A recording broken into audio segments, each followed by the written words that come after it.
Kita langsung melihat gambar ya. Oke, ada gambar yang diperlihatkan ke hadapan Ibu Hovifah. Ini bayi harimau dan induknya.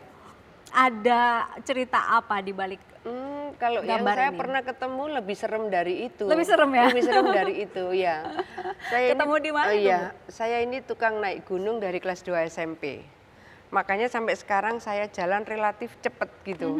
Ketika saya ke Mahameru, saya rasa itu. Ketika saya ke Mahameru, jadi sudah Ranupani, Ranugembolo gitu. Saya biasa kan kalau naik gunung suka jadi tim penyapu. Saya ini memang suka, ini kalau gunung itu kan kita muter begini. Nah, padahal sebenarnya kita bisa membypass gitu. Kita membypass berarti kita nggak pakai muter, kita lebih cepat capek lah gitu. Ya pasti.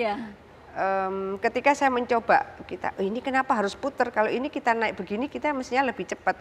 Nggak taunya ternyata waktu saya naik yang saya lihat itu ada terowongan kayak gitu ya. Di Itu dalamnya berapa orang? Sendiri. Wow. Terus? Tapi di belakang saya ada. Oke. Gitu. Tapi karena kan saya di depan, jalannya cepat. Terus saya lihat. Setelah itu ada lubang gitu, ada lubang, saya lihat, wah ini harimau sama anaknya itu kan udah salah 5 ekor anaknya sama ibunya gitu. Waduh, kalau sudah kita begitu sendiri, terus di situ itu ada harimau plus anaknya, coba bayangkan, ini kan hanya ada kita dan Tuhan waktu itu ya. Siapa yang bisa menyelamatkan kita? Jadi saya sudah akhirnya mundur, kita nggak bisa berbalik, jangan sampai bersuara. Jadi kita mesti mundur sampai kemudian kita ketemu jalan, akhirnya melingkar lagi.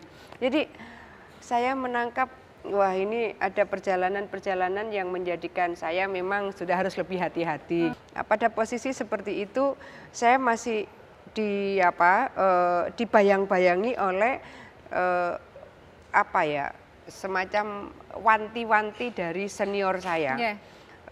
Hati-hati Hof, kalau ke Mahameru itu nanti kadang kita bisa bertemu dengan penghuni Mahameru gitu.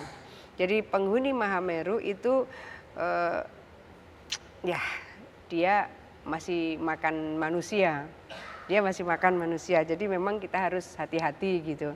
Nah, wah ini saya habis ketemu harimau. Saya bilang, jangan-jangan nanti saya ketemu penghuni Mahameru. Emang dia jarang keluar katanya.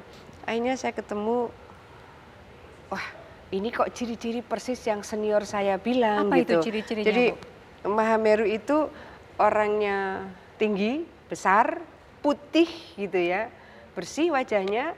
Dia hanya pakai di sini ya? Pakai saya merinding. plastik aja di sini, tapi dia bawa celurit bulat putih gitu ya, mengkilat. Mau bilang apa? Kalau kita sudah sendiri, ini kan puter begini, yang penghuni Mahameru itu ke sini, terus sayanya ke sini. Terus? Jalan di gunung itu kan nggak lebar gitu, paling jalan 2 meter gitu. Kalau kita sisipan, ya sudah pada saat itu kan kembali berdoa. Ya Allah saya mau umur panjang, ya Allah saya mau umur panjang, saya mau selamat. Itu saya ingat saya masih sempatkan noleh, di belakang saya ini belum ada lagi teman-teman. Wah sudah, akhirnya sudah, mau bilang apa ya kita tetap harus jalan, masa berhenti? Nggak ada interaksi? Saya nggak ada interaksi, cuma saya meyakini ini yang oleh senior saya disebut penghuni Mahameru gitu. Sudah. Kalau lagi maunya ya memang disabet leher ya lepas lah, lepas.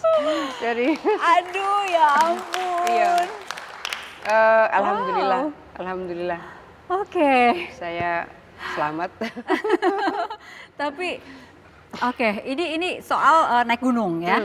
Tadi Ibu sempat juga cerita mengenai tomboynya Ibu naik motor itu ya. Motornya tapi udah nggak ada ya Bu? Atau masih ada? Udah nggak kalau sekarang. Ini tahu cerita soal motor nih ini nih berdua nih pasangan. Kok bisa dapat? Kok bisa dapat? Ibu, bener ya? Boleh diperkenalkan nih Bu. Ya, jadi saya ini dulu ketua Pergerakan Mahasiswa Islam Indonesia. Pertama kali perempuan jadi ketua cabang di Indonesia, itu saya di Surabaya. Nah, Sekretarisnya beliau, Oke. bendaharanya beliau. Lah kalau pacaran pakai motor saya. Jadi, waduh, kok bisa dapet ini? Iya. Ini ada Pak Don, Ibu Hani. Betul, Bu? Sepeda motornya itu Suzuki CDI itu. Yang belakangnya ada gininya. Itu pun pakai Ya. las-lasan kanan kiri. Itu kalau Keren. pagi digunakan untuk bapaknya Bu Khofifah ini mengirim susu. Jadi punya ternak sapi perah gitu. Kalau pagi digunakan untuk itu, setelah itu digunakan untuk organisasi. Ini bertiga ini memang 3 serangkai gitu, sahabat Iya. waktu itu. Ketua, sekretaris, bendahara.